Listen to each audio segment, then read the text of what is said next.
salaamaaleykum mbokki internautes yi ñuy seetaan bisimilah dal leen ak jàmm ci seen xibaar tey yemoo ak àllarba ñaari fan ci weeru avril ñu fas yéene leen a dikkal ci li gën a fës ci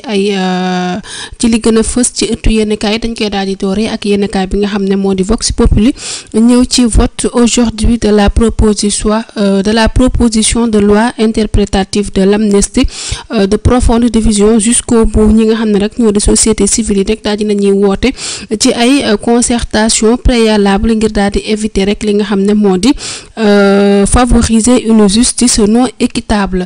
Les Échos daal di ñëw ci li nga xamante ne ni moo di enquête jëm ci emploi rémunération ak it ay heures de travail de l'ANSD ab perte bu toll ci 2631 salariés au 4e trimestre de 2024 noonu nag la ko yéenekaay bi daal di xaatime waaye itam secteur de l'industrie ak ay services plus impacté une hausse de 4% des rémunérations globales ca wet ga itam daal di dañuy xaatim li nga xam ne moo di examen de la proposition de loi interprétative Amadou Ba. L'opposition prépare un recours possible, jonction en vue.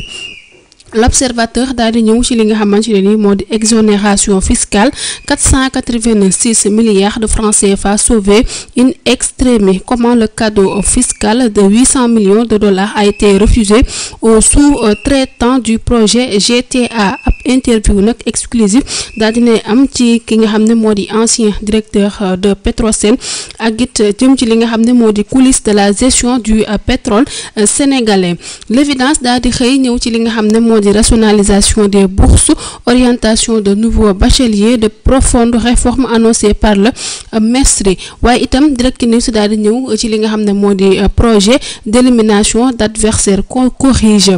Coriaz, la France à l'école de Macky. Le président de la République dit Macky Sall avait mis en branle une vaste opération consistant à neutraliser deux adversaires sérieux, Karim Wade ak ki nga xam ne rek moo di Khalifa Sall. Moom Macky Sall nag ne voyait pas venir Ousmane Sonko qui lui opposa de 2019 à 2024 une résistance farouche malgré la machine répressive du régime à l'époque. Le pastéfien en chef éliminé de la course finit par mettre sur orbite Diomaye Faye. L'info ñëw ci bourse ak it orientation campus établissement privé. Le MESRI annonce de profondes réformes. Foofee ci université bu Ndakaaru nag daal dinañuy consacrer aujourd'hui beaucoup de ses ressources aux dépenses sociales. La grande partie de l'investissement doit aller à la pédagogie, à la recherche et à l'innovation. L'As Quotidien ñëw ci ay empoignade électronique en perspective. L'APR appelle à manifester ce matin devant l'Assemblée. Société civile sénégalaise et l'ultime tentative de dissuasion de la majorité Pastef. Sud Quotidien daal di ñëw ci proposition Amadou Ba Pastef en plénière ce mercredi, loi portant polémique. L'enquête ñëw ci modification amnistie, la loi de la division, son adoption prévue ce jour à l'hémicycle.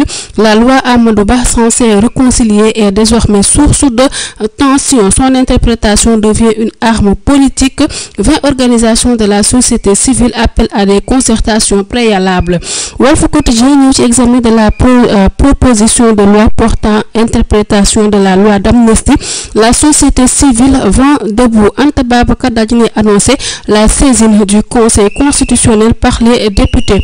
waaye itam le quotidien ñëwaat itam ci li nga xam ne moo di réforme de l'administration. La bronca des énarques, inquiétude sur le projet de création d'un corps de conseillers et d'assistants en GRH. La réunion technique d'étude du projet prévue demain. Critique ñëw ci li nga xam ne moo di célébration de la fête de l'indépendance ce 4 avril 2025. Diomaye Sonko et Pastef dans la réelle politique. Tribune ñëw ci amnistie contrainte, les violences politiques meurtrières. Pastef sauf les politiciens, gendarmes et policiers sacrifiés. De la rupture à la transition, les députés ne doivent pas faillir à leur mission selon l'Alliance Sauver le Sénégal qui Anta Babacar daal di annoncé après saisine du Conseil constitutionnel. Le Témoin ñëw ci controverse autour de la loi interprétative de l'amnistie.